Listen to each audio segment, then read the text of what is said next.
Changes are coming to the Tulsa Fairgrounds. The Muskogee Creek Nation just partnered with Expo Square, and it means a name change, plus the end to a long-standing tradition.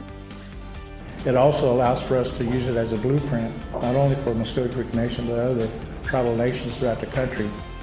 The Creek Nation says it's excited to be a bigger part of the Tulsa community. Officials say the fairgrounds will mean good things for taxpayers and property, but not everyone is on board. Good evening. I'm Russ McCaskey. I'm Carol Larson. Thank you for joining us tonight. Horse racing has been held inside the Tulsa city limits since 1988. The new agreement with the Muskogee Creek Nation is putting an end to live racing at the fairgrounds. It's a developing story tonight. 2 News anchor Brianne Palmerini has more from the newsroom. Brianne? Fair Meadows track may have seen better days, but every summer it's alive with the sound of horses. Officials say it's just no longer profitable. Meet Oklahoma Natural. He's an 11-year-old thoroughbred who spent most of his racing career at the Fair Meadows track in Tulsa. He set 2 new track records there. Trainer and owner Jim Brooks says closing Fair Meadows is going to have a big impact on him and the Oklahoma racing industry. Everybody around here is shocked.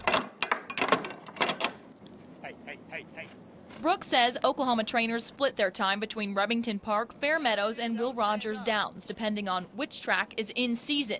Closing Fair Meadows will leave a big gap. Super bad deal, because we got no places to run our horses in the summertime. He says it's going to put people out of business or out of state. Even this morning talked about moving to Illinois and Nebraska to run their horses. He keeps his horses in Salisaw, where Blue Ribbon Downs has been closed for several years. He says horse racing in Oklahoma is not what it was. And according to Commissioner Fred Perry, that's due in part to casinos. As soon as that happened, those stands there, instead of in the 80s and 90s, having thousands of people, had maybe 300 or 400. He says Expo Square is losing money on the racetrack, and the Creek Nation's new financial stake will be big. Bottom line is, Expo Square ends up $250,000 better off annually with this arrangement. According to Perry, the Tulsa County Fair Board approved the plan on Thursday, giving the Creek Nation naming rights to what's now the Quick Trip Center and allowing them to shut down the live racing portion of Expo Square.